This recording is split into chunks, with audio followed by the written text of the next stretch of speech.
এই কুসুমা মসজিদটি নাকি এক রাতে তৈরি হয়েছে। এটা কি সম্ভব? আমার তো বিশ্বাস হয় না। চলো বন্ধুরা, একসঙ্গে কুসুমা মসজিদ ঘুরে দেখি এবং সত্যটা খোঁজার চেষ্টা করি।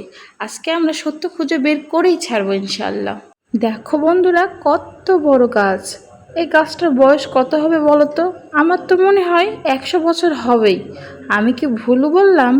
আচ্ছা, তোমাদের কত মনে হয় গাছটার বয়স কত হবে? অবশ্যই কমেন্ট করে জানাবে। তবে বন্ধুরা, মসজিদটা কিন্তু দেখতে মাশাআল্লাহ অনেক সুন্দর। দেখো বন্ধুরা, কত বড় পুকুর! এই পুকুরটাও নাকি এক রাতে তৈরি হয়েছে। এটা কি সম্ভব? এত বড় পুকুর কখনো এক রাতে তৈরি করা যায়? এটা কিভাবে সম্ভব? যাই হোক, আমরা মসজিদটা ঘুরে ঘুরে দেখতেছিলাম। মসজিদটা আসলে অনেক সুন্দর, চারপাশের পরিবেশ মাশাআল্লাহ। এই যে দেখুন বন্ধুরা, কষ্টি পাথর। এরপর শুরু করলাম মসজিদের পাশের দোকানগুলো ভিজিট করা। আমি একা কেন দেখব, আমার বন্ধুদেরকেও দেখাবো, তাই ক্যামেরা নিয়ে শুরু করলাম ভিডিও করা। দেখুন বন্ধুরা, ফুলগুলো কত সুন্দর, মনে হচ্ছে একদম জীবন্ত। এইমাত্র গাছ থেকে উঠিয়ে নিয়ে এসেছে, মাশাআল্লাহ। এরপর আমরা আরেকটা দোকানে ঢুকে পড়লাম। ওরে বাবা, এটা তো দোকান না, মনে হচ্ছে ছোট বাচ্চাদের মাথা নষ্ট করার আস্তানা।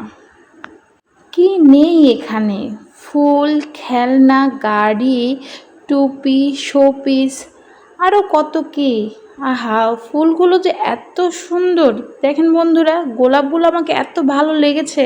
বিশেষ করে ওই নীল গোলাপের যেন আমি প্রেমে পড়ে গেছি। প্রেমে যখন পড়েছি তখন তো নিতেই হবে, তাই নিয়েও নিলাম 100 টাকা দিয়ে। আচ্ছা বন্ধুরা, বলেন তো আমি ঠকেছি না জিতেছি? এরপর আমরা হাঁটা শুরু করলাম দোলনা বাড়ির উদ্দেশ্যে।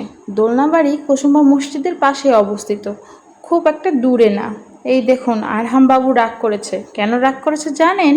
কারণ ওকে খেলনা কিনে দেওয়া হয় নাই। হাঁটতে হাঁটতে আমাদের একটা নার্সারি চোখে পড়লো। বাহ, নার্সারিটা তো খুব সুন্দর। ছোট হলেও এখানে অনেক প্রজাতির গাছ আছে। আমাকে তো ওই সাদা পাতাওয়ালা গাছটা অনেক সুন্দর লেগেছে। আপনাদেরকে কোন গাছটা ভালো লেগেছে অবশ্যই কমেন্টে জানাবেন।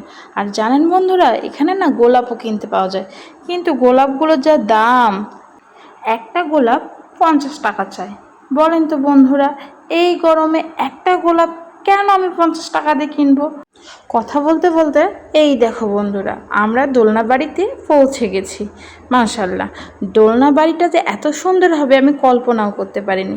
এটা মূলত একটা রেস্টুরেন্ট। দেখেন বন্ধুরা, পরিবেশটা কত সুন্দর, একদম মন ভালো হয়ে যাওয়ার মতো। চারপাশে আম গাছ, আম গাছগুলোতে কিন্তু আম ঝুলেছিল। এই দেখেন সবাই কি সুন্দর করে দোল খাচ্ছে। আমারও দোল খাইতে ইচ্ছা করতেছিল। ইস, কেন যে আমি এত তাড়াতাড়ি বড় হলাম! ধুর, আর ভালো লাগে না। যদিও এখানে অনেক বড়রাই দোল খাচ্ছিল, কিন্তু আমি যদি এখন দোলনায় গিয়ে বসি তাহলে অয়নের বাবাকে ভিডিও করতে হবে। ও যেভাবে মজা করতেছিল, আমি চাচ্ছিলাম না ওর মজাটা নষ্ট হয়ে যাক। দেখেন বন্ধুরা, বাচ্চারা কত মজা করতেছে, কীভাবে লাফাচ্ছে ট্যাম্পোলিনে। ওদের আনন্দ দেখে আমারও অনেক আনন্দ লাগতেছিল। এই যে আরহাম বাবু জেদ করেছে হেলিকপ্টারে উঠবে। এই দেখুন, ওরা দুই ভাই বোন হেলিকপ্টারে উঠে কত মজা করতেছে। মাগরিবের আজান দিয়ে দিয়েছিল, তাই তাড়াহুড়ো করে মসজিদে আসলাম। এসে অজু করে দৌড়ে মসজিদে গেলাম, কিন্তু দুঃখের বিষয় মসজিদে গিয়ে দেখি নামাজ শুরু হয়ে গেছে। মহিলাদের জায়গায় একটুও জায়গা নাই নামাজ পড়ার মতো। কি আর করেন, আমারই ভাগ্য খারাপ। এরপরের বার নামাজ পড়ার চেষ্টা করব ইনশাল্লাহ। এই দেখুন বন্ধুরা, কি পেয়েছি! উম্মা, এখানে কি লেখা? এখানে তো লেখা এটা সুলতান গিয়াসউদ্দিন বাহাদুর শাহের আমলে জৈনক সোলাইমান কর্তৃক নির্মিত হয়েছে। তাহলে কি এটা এক রাতে তৈরি হয়নি? আপনাদের মতামত কি কমেন্টে জানাবেন। এই তো বন্ধুরা, সারাদিন ঘোরাফেরার পর আমরা সবাই ক্লান্ত, তবে আমাদের দিনটা অনেক সুন্দর কেটেছে। আজকের দিনটা অনেক স্পেশাল ছিল।